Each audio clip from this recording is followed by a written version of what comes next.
Olá, pessoal. Eu sou Ingrid Camargo e esse é mais um episódio do podcast Pode Vender. E hoje eu trouxe uma pessoa muito especial. Olha, ele é o maior especialista que eu conheço. Trabalhei com ele 2 vezes e ele, assim, é uma lenda viva. Eu tô aqui com o Sérgio Castro e eu vou deixar ele se apresentar. Diga oi, Sérgio, se apresente. Olá, pessoal, tudo bom? Então, como a Ingrid já trouxe, né? Não sei se é uma lenda, mas então sou Sérgio Castro, eu brinco sempre, sou um carioca paulista já há 15 anos aqui em São Paulo, com mais de 20 anos nas áreas de venda, relacionamento com o cliente, de uma maneira geral. Hoje na Matera, uma empresa de tecnologia, de core bancário, mas já passei por empresas de tecnologia para RH, fintechs, áreas de biometria, antifraude e uma experiência também em bancos. Então, esse é uma pequena com formação na área de negócio, liderança, também pai de duas crianças incríveis, E lindas, né? duas crianças lindas e muita gente boa. É isso. Mas vamos falar um Legal. pouquinho mais aí da minha história. Total. E Sérgio, você começou, na verdade, a sua carreira com vendas, né? Sendo vendas B2B, sendo closer, trabalhando em algumas empresas, né, tipo vagas.com, foi onde eu te conheci, basicamente. Como é que você entrou nesse mundo, assim, do comercial, de vendas consultivas? Boa. A minha história em vendas é bem engraçada, porque na realidade eu comecei estudando tecnologia e na época eu fui fazer uma certificação da Microsoft numa escola no Rio de Janeiro, o Infinet. Eu tive um problema durante o meu curso e na resolução desse problema eu recebi um convite da gerente comercial para entrar no time de vendas do Infinet. Aliás, beijo, Catinha, se um dia você assistiu o vídeo. Então foi muito engraçado, porque ela falou, cara, você tem as características que a gente vê, né, e percebe num vendedor, e conhece tecnologia, estuda tecnologia, faz os nossos cursos, então tem um match aí perfeito. E foi assim que eu entrei no Infinet, vendendo inicialmente para a pessoa física, mas também atendendo pessoas jurídicas, né? Então foi assim que começou um pouco da minha história, né? E aí, como é que eu cheguei na Vagas? Eu já tinha sido trainee no Banco Itaú, queria ir para o mercado de tecnologia, né, por razões óbvias, era o boom do momento, se falava muito em tecnologia, e eu acabei entrando na Vagas, que também é um outro fato curioso, na área de onboarding, na área de treinamento. Então, era aquele cliente, na época, isso em 2010, na época não existia, né, todas essas nomenclaturas. Inclusive, quando me perguntam, né, quando eu vou falar da minha história, eu falo, cara, no passado eu era um vendedor full stack, né? O que é isso, o vendedor full stack? Fazia Cara, tudo. você joga nas 11, né? Eu prospectava, eu qualificava, eu gerava o lead, fechava o deal, cobrava, implementava e, cara, e um pouco mais, E né? era Farm ainda, né? CS, ainda era CS. Na realidade, essas nomenclaturas elas não existiam, né? Então a gente não falava de Hunter, Farmer, Closer, SDR, BDR, CSM, cara, não existia. Você tinha basicamente a área de vendas e pós-vendas. Uhum. Então você era o vendedor ou você era da área de pós-venda. E pós-venda muitas vezes atrelado muito mais a um aspecto de suporte, né, de atendimento e resolução de problemas, e não com uma visão de negócio daquele cliente que já comprou alguma coisa, né? Uhum. E aí na Vagas, então ali é quando começa a decolar de fato, né, toda a minha história no B2B, então atendendo a Vagas.com, portal, né, de vagas, como muitos conhecem, mas na realidade é um sistema para que os RHs façam, né, seleção, recrutamento.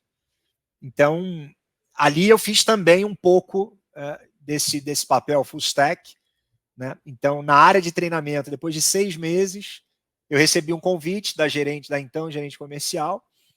Ela falou, Sérgio, cara, você conhece demais a nossa solução, porque você faz o onboarding, você faz treinamento, mas teu perfil é de vendas, né?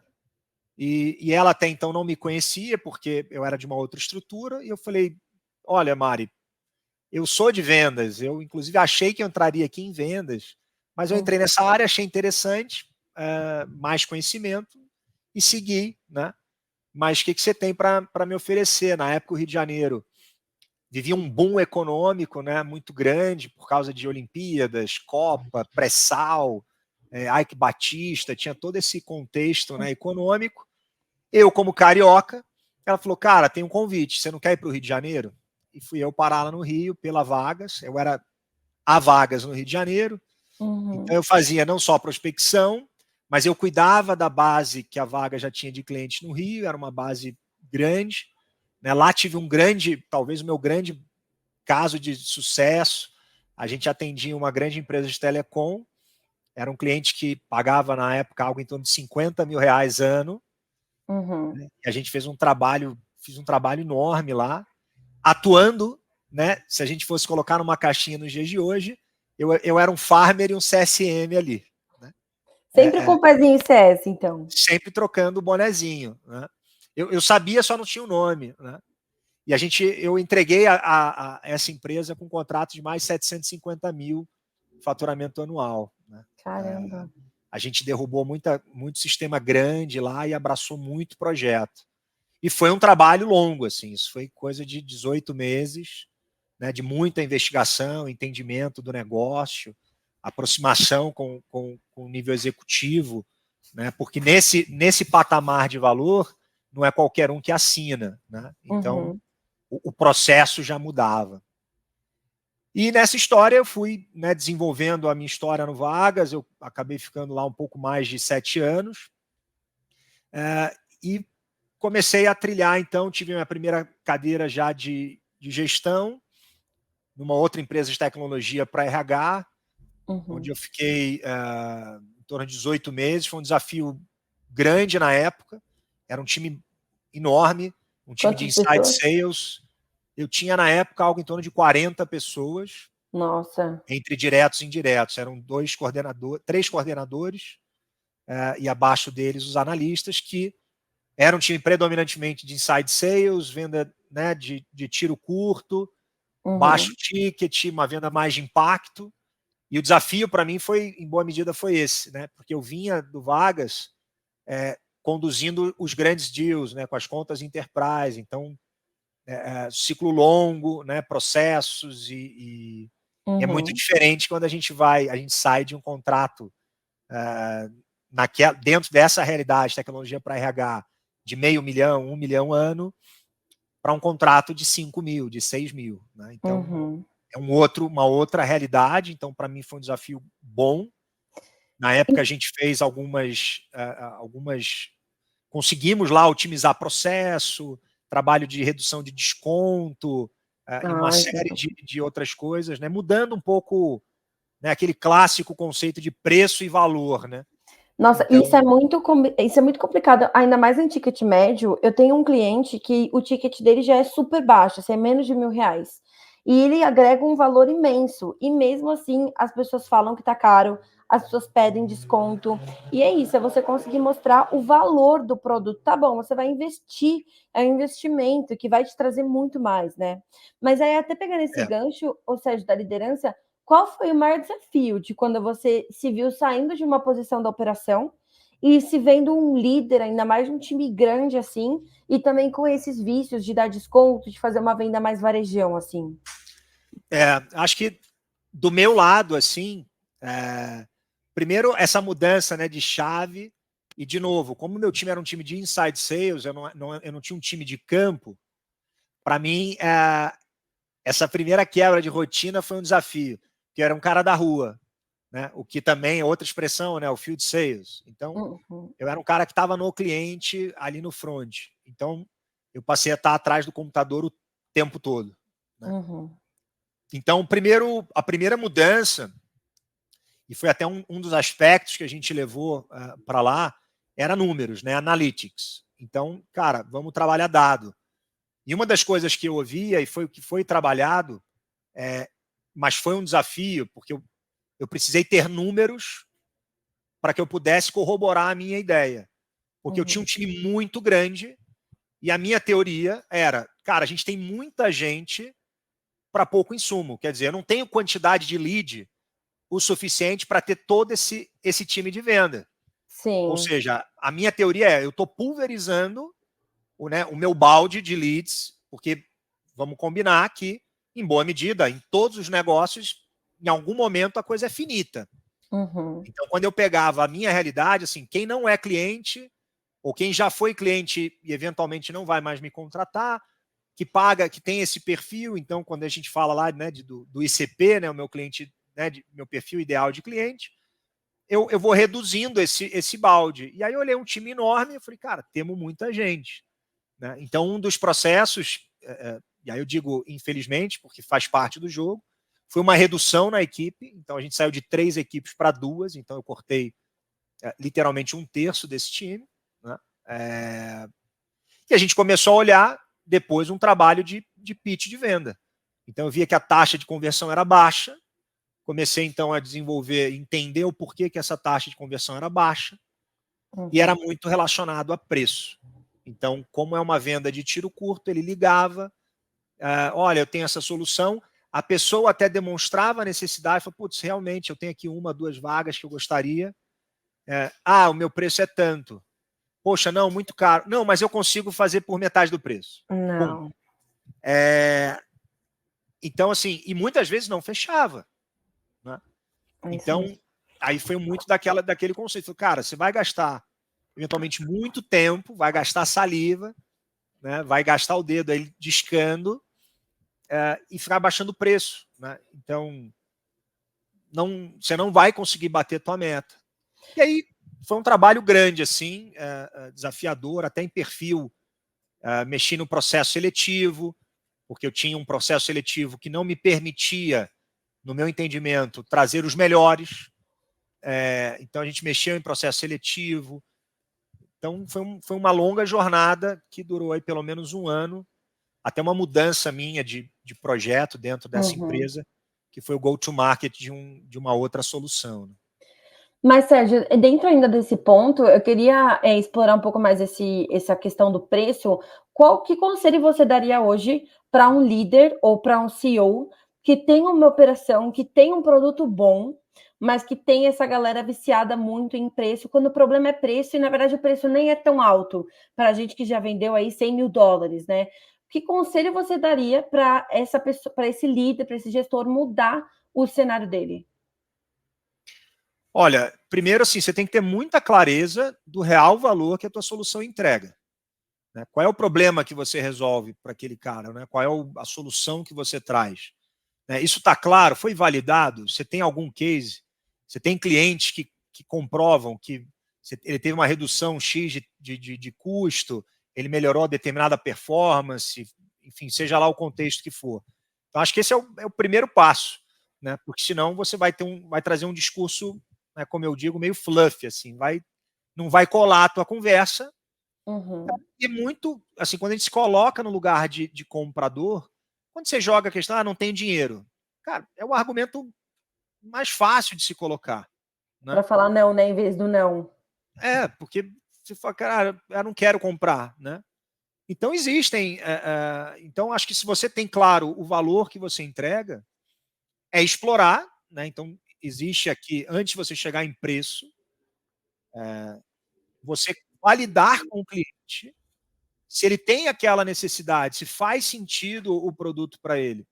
Porque, inclusive, tem um aspecto, muitas vezes, e vi muito, muito acontecer, você abaixa o preço, então você dá lá 30%, 40%, 50%, você rasga teu preço, você joga o teu preço lá embaixo, e aí, para mim, é uma teoria minha, mas eu acho que tem uma teoria embasada aí por trás, mas feliz ou infelizmente, se você baixa muito o preço, a pessoa também não dá o valor, talvez, que deveria. Né? É a minha teoria dos restaurantes, eu não sei se você já percebeu isso. Você tem 2 restaurantes, tem um com uma fila enorme e o outro com uma fila vazia. A sua teoria, eu acho que a tua cabeça vai tirar, cara, eu vou pegar a fila, Com porque ali deve certeza. ser bom. Não, o nosso Então, cérebro é treinado para isso, para a gente querer o bolo que está ali na vitrine com o último pedaço, porque a gente sempre tem na nossa cabeça que, pô, se todo mundo pegou esse deve ser o melhor, e eu também quero. Isso funciona para o bem ou para o mal na venda. É isso. Então eu ouvi, né, não vou nem citar tempo nem empresa para não dar nome aos bois, Mas uma vez eu perguntei para e foi mais ou menos aí que eu comecei a entender essa história, né? Em que eu perguntei para um VP de uma empresa onde eu trabalhei, eu falei assim, cara, mas o nosso serviço ele é meio commodity, né? Por que a gente cobra 2 vezes mais? E a resposta dele foi, cara, o produto em si pode até ser o mesmo, mas o conjunto da obra não é. Então, o valor que a gente agrega é muito maior. Então, o nome da nossa instituição tem maior impacto, as instalações, a estrutura, o atendimento, o pós-atendimento. Então, tem outras coisas, inclusive, que compõem o preço. Né? Preço. E que vai agregar valor. Então, é aquela velha máxima. Assim, e esse, muitas vezes, é um dos aspectos. Porque hoje, se a gente for olhar em muitos mercados, muita coisa virou commodity. Né? Você tem hoje um número de concorrentes em muitos serviços. Né? Então, assim, por que eu vou usar esse ou aquele player para ouvir música? Tem alguns hoje. Né? Se a gente for levantar, tem pelo menos uns 4, 5. Né? E todos eles tocam música. No final do dia. Diferencial, né? E a maioria das vezes são as mesmas músicas, um que tem num, tem no outro. A diferença vai ser muito sutil entre eles. Né? Aí entra o aspecto de usabilidade, pós-atendimento. Né? Se eu tenho um problema, como é que eu consigo resolver?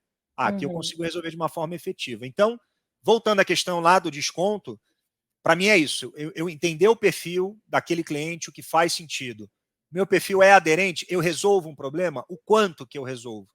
O que eu trago? O que eu impacto de valor dentro daquela companhia, daquela operação, daquele negócio?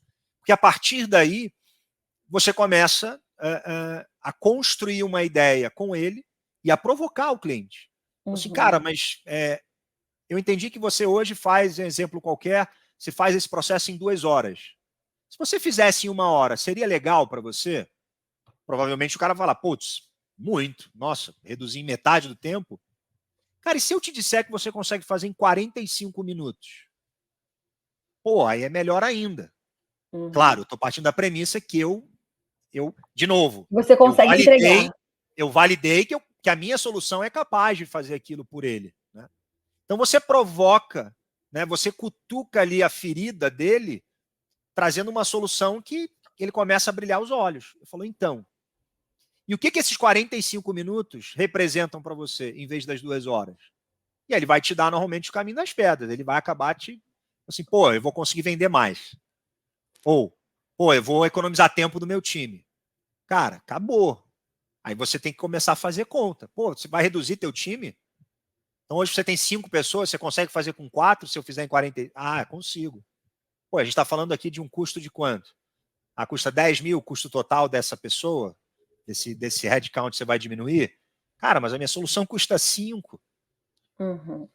Se o cara vier, mas tá caro. Pô, caro? Mas eu vou te trazer aqui uma redução de 5 mil na tua operação e ainda vou fazer em menos tempo. Você começa a deixar, né? Você vai fechando as portinhas e não deixa o cara sair. Vai chegar uma hora que ele não vai ter muito argumento. Total. Ele vai falar, não tenho dinheiro. Não. Como é que você não tem dinheiro? Né? Você tem, né? Porque você está alocando esse dinheiro em outro lugar hoje. Eu tenho dívida, não estou pagando salário. Aí beleza, aí você está numa situação realmente crítica. Agora, se você está com o teu time lá, né? E claro, aqui eu estou dando um exemplo, às vezes não é nenhuma questão, então vai gerar uma demissão, isso gera um estresse, dependendo do stakeholder com quem você está falando. Mas esse é um exemplo que você às vezes pode falar, não, ninguém está falando de demitir. Você pode pegar esse recurso e alocá-lo, talvez, numa situação, numa cadeira, num papel mais estratégico e valorizar mais esse teu funcionário e aquilo que ele faz, do que eventualmente um processo operacional, burocrático, que a minha solução resolve e ela te atende. E é papel do líder também. É papel do líder também levar o time até essa concepção, né? A gente, como líder, eu imagino que todo mundo tem desafios. Eu, por exemplo, virei líder sem nem ter um curso de liderança, né? Me jogaram lá, falavam, vai, querida. Eu fiquei, tipo, eu era a melhor BDR. Uma das melhores, né? Larinha também era melhor, eu e ela, né? Saudades, Larinha, inclusive. E aí eu virei líder e falei, gente, tá bom, e agora o que eu faço? A gente quer ser querido, a gente quer... Como ser esse líder, Sérgio, de uma galera de vendas que a gente sabe que tem ainda mais esse perfil? Como ser um líder que você vai ser visto como uma pessoa respeitável, mas também que vai estar com o time? Falando até um pouco de liderança, assim, como ter ao mesmo tempo aquela carga que a gente sabe de ter que fazer olhar todo o CRM para ver se está certo, puxar a orelha quando tiver que puxar, ensinar o time. Mas como que o time pode ter uma visão nossa de pessoas que eles podem contar também? Tipo, cara, o sucesso de vocês é o meu sucesso. Sim. Olha, eu acho que primeiro, isso é um ponto, né? Quando você fala do manual, eu brinco, né? Que nem ser pai, né? Você vai ter um monte de livro, né? Que vai falar como ser pai, como educar filho, e etc e tal. Mas a partir do momento que a ciência, é a minha teoria, já comprovou que não existe nenhum ser humano igual ao outro, né? Então eu falo, cara, como é que eu vou ter um manual que fala de gente? Obviamente, a gente pode trabalhar por maioria. Ah, a maioria é assim, a maioria é assado. Mas, de novo, não são todos. Então, eu acho que o primeiro ponto assim, para um líder é entender realmente como cada um funciona no teu time. Você tem pessoas que vão ser, aliás, né, um breve parênteses, esse paradigma de que o bom vendedor tem que ser extrovertido. Isso é Nossa, balela. Né? Isso é uma grande balela, uma grande falácia. Inclusive, eu tenho um caso que não vai dar tempo aqui, mas eu tenho uma história incrível. Não, pode falar, pode falar, pode falar. Eu tenho um caso, eu não era gestor na época, mas eu né, esse meu jeito carioca, expansivo, falante, etc. Eu, na época, eu tinha uma cadeira mais sênior nessa empresa, existia lá um processo de onboarding que toda pessoa nova que entrava tinha que fazer lá o shadow, né, com uma pessoa sênior. Então, ela tinha que acompanhar o vendedor sênior em 1, 2 reuniões, e depois o sênior acompanhava para ver como é que está o desempenho dela. Né? E aí era um time com 4 ou 5 pessoas novas, apenas uma não havia feito esse processo comigo. E toda vez que eu chegava na empresa, eu chegava lá, e aí? Vai fazer o processo comigo ou não? Agendou ou não agendou e tal? Né? Eu estou sendo até bastante educado aqui. Pelo dia, o RH me chamou e falou, Sérgio, olha, cara, a gente recebeu um feedback aqui né, da pessoa que ela não curtiu muito esse teu approach e tal. E aí eu fui conversar com a pessoa, né? Chamei a pessoa para conversar e a pessoa foi legal, porque ela me deu um super feedback. Falou, cara, para mim tá claro, você é um cara expansivo, você é comunicador e é fácil para você lidar dessa maneira. Mas eu não sou assim, eu sou super introspectiva e etc e tal. E foi ali que eu falei, opa, essa história de que eu sou assim e me aturem desse jeito, não é bem verdade. Eu acho que é importante a gente saber, né, como é cada um na medida do possível e tentar trabalhar, de novo, não é o Sérgio se transformar numa outra pessoa. E eu acho que enquanto líder, isso é muito importante.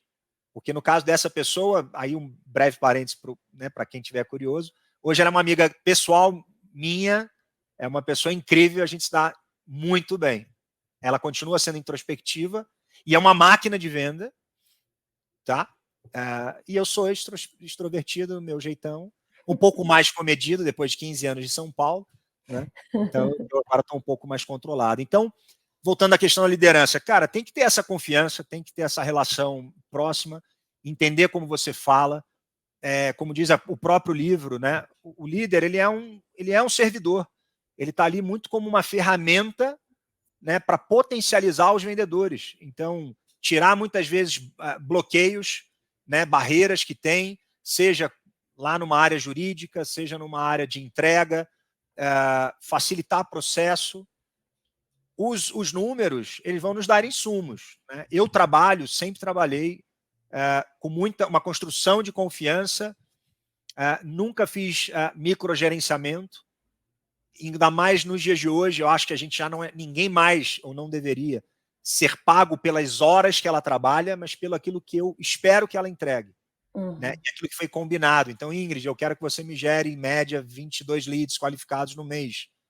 Cara, se você é uma pessoa incrível, tem um nível de organização fabuloso e faz isso em 2 horas só por dia, cara, você está entregando aquilo que a gente combinou. Então, o teu salário é em cima daquela entrega, e não se você trabalhou em 5, 6 ou 10 horas. Então, essa já, para mim, já é uma premissa importante. E a partir dessa construção de confiança, você tá, eu como gestor, estou acompanhando o número.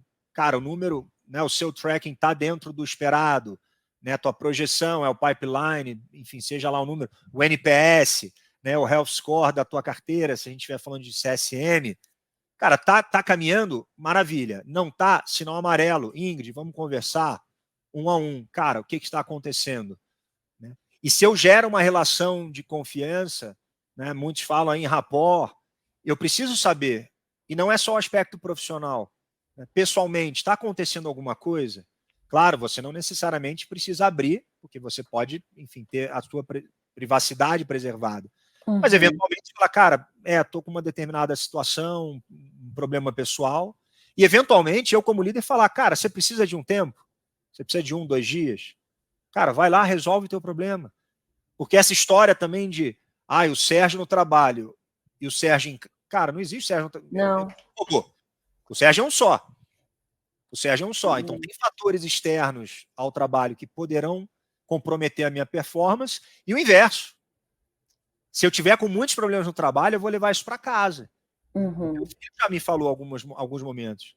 Ih, papai, eu já acho que você não teve um bom dia.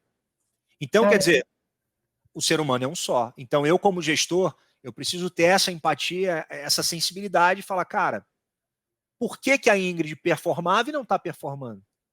Isso acontece. Já vi muito vendedor, o cara tá voando, de repente, bum, abismo. Né? Ou então aquele efeito, eu chamo efeito montanha-russa, né? Que é aquele cara lá, o pico-vale, Instável. no mês, não vende no outro. Cara, vamos entender aqui o que está acontecendo. Se você mês sim, mês não, você está arrebentando, por que nos outros você não está arrebentando? É planejamento.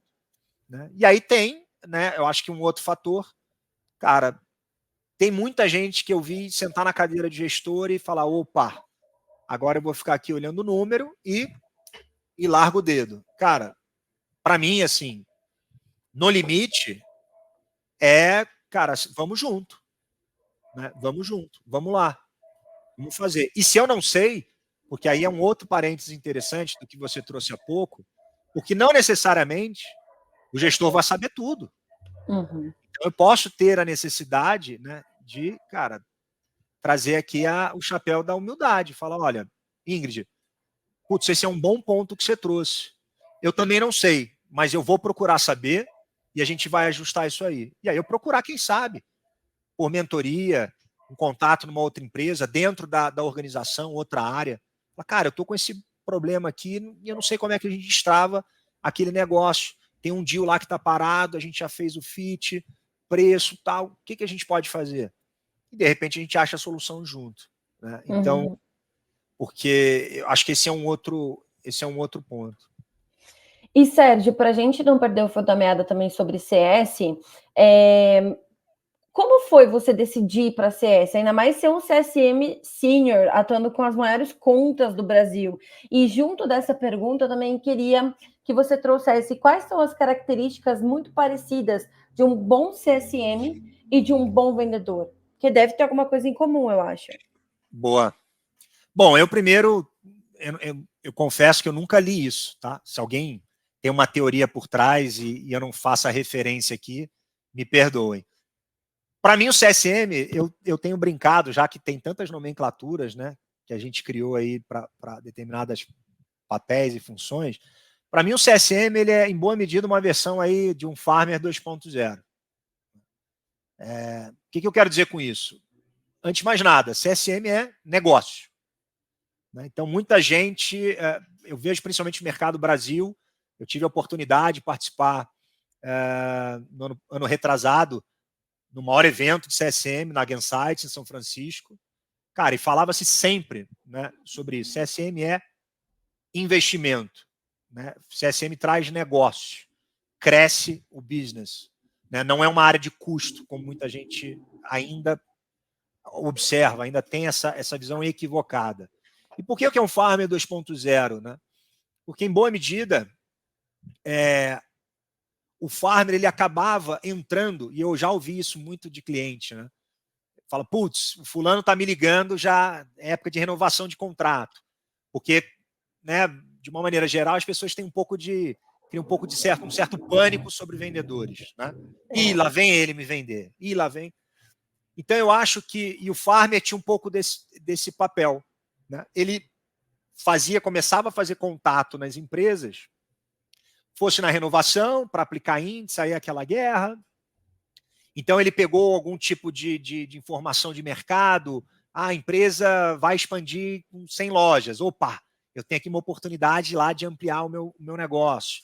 Então, vou lá tentar fazer um upsell. Ou, cara, a gente está com um produto novo. Aí eu chego lá, olha, deixa eu te apresentar essa nova solução e fazer o cross-selling. Então, mas você não gerava essa relação, porque... E aí, quando a gente... Né, do meu passado lá de 15, 20 anos, né, que eu brinquei lá do full stack, quando a gente traz para os dias de hoje, essa historinha ela foi fatiada. Né? Quando a gente pega lá livro do Aaron Ross e companhia, a gente começou a fatiar todo esse processo, toda essa jornada do cliente. Então, eu tenho um cara que prospecta ele, tem um cara que valida se ele tem um fit com o meu negócio, e eu tenho o closer que vai fechar o negócio. Aí ele vai para a implantação, que é um time pode ser chamado de implementação, onboarding, de repente vai para um time de ongoing, que aí você pode ter um nome de CSM ou não. Então, você tem uma série de nomenclaturas e papéis, e existe uma certa quebra nesse processo, na minha visão. E aí, respondendo, como é que eu vim parar, né, em CSM? Porque durante a pandemia, eu estava numa startup, numa HR Tech, ela, enfim, teve um layoff, como muitas outras empresas, né, no cenário de Covid, e eu resolvi repensar um pouco a minha carreira e falei, cara, deixa eu experimentar e me aprofundar um pouco mais nesse pós. Então, aquele cara que é um cliente. Principalmente porque, como vendas, perdeu um pouco, né, de um negócio que para mim era muito gostoso, que era essa relação, né? Porque como vendedor você vende lá uma solução que vai resolver um problema, uma dor do cliente, e era muito legal você acompanhar o cliente e validar se ele resolveu o que ele queria resolver, né? Ou seja, se aquilo que eu, entre aspas, prometi, a gente está entregando e está cumprindo. E foi nesse contexto que eu quis ir para a CSM. Entrei numa grande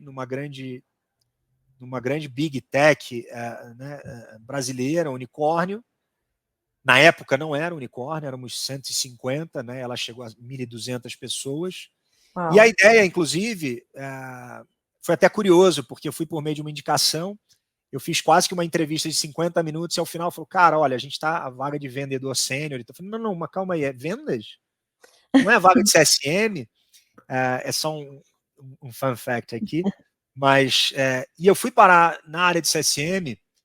Na época, a minha gestora ela trouxe muito essa questão. Falou, cara, eu quero te trazer porque você tem uma bagagem de venda enorme e é esse drive que eu quero trazer para o time. Que, como eu disse, ainda tinha um papel e um dia a dia muito mais de resolver problemas, atender um ticket, etc., do que falar de negócio, entender o negócio do cliente. Né? Então, foi dentro desse contexto, e felizmente eu tive um êxito muito grande nessa jornada, e aí a gente não fala mais de contratos, mas a gente vai falar de MRR ou de NRR, né, ou de ARR.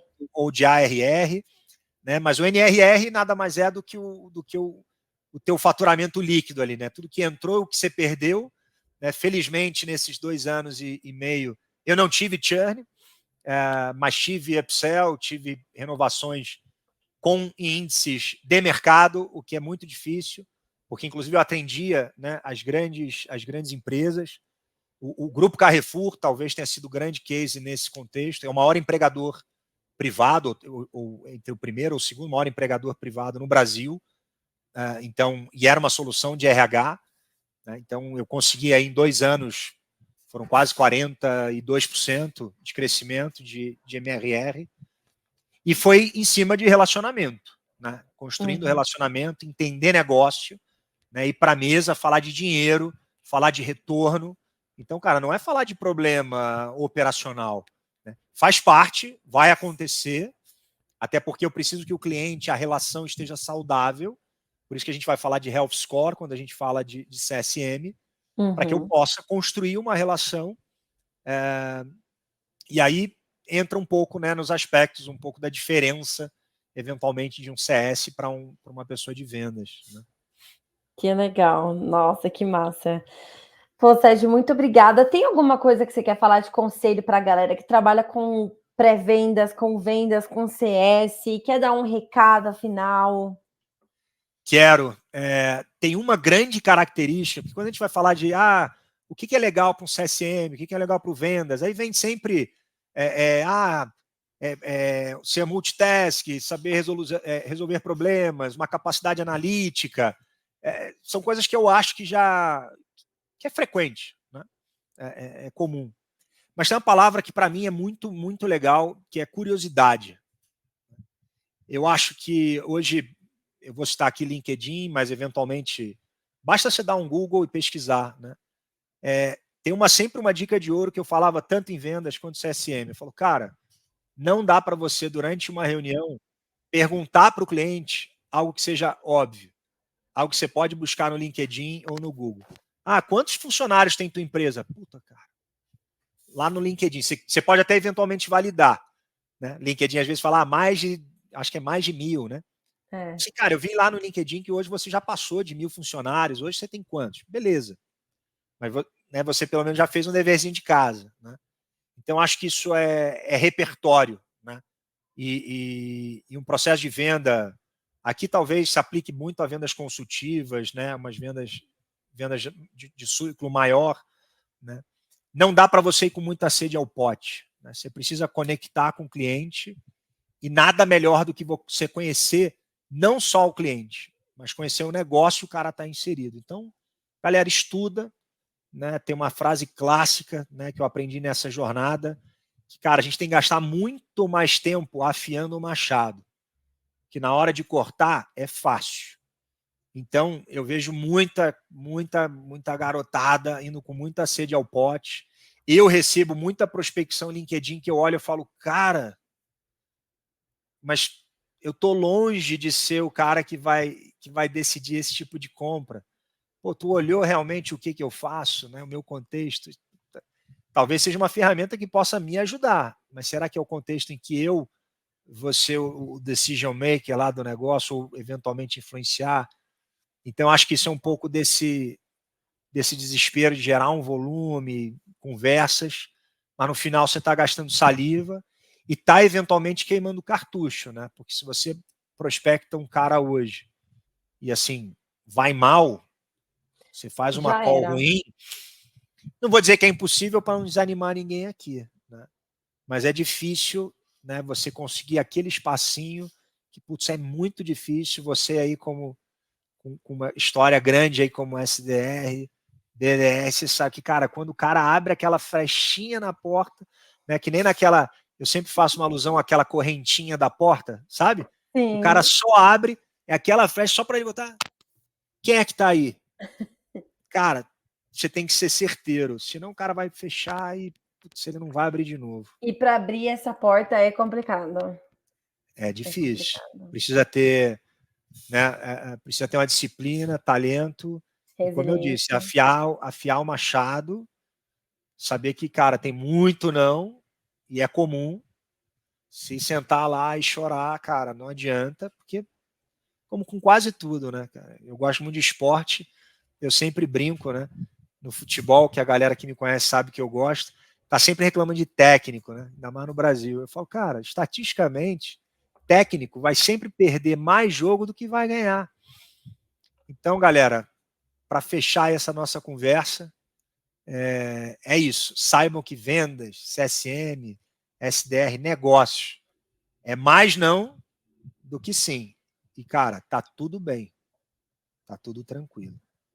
Só ir atrás, né? Atrás do resultado. É isso. Obrigada, Sérgio, pela sua presença. Pessoal, se você está assistindo pelo YouTube, não se esqueça de deixar o seu like e se inscrever aqui no canal. E se for pelo Spotify também, não se esqueça de seguir aí o nosso programa para acompanhar os próximos episódios. Obrigada, Sérgio. Eu que agradeço. Pessoal, Tchau, grande tchau. abraço.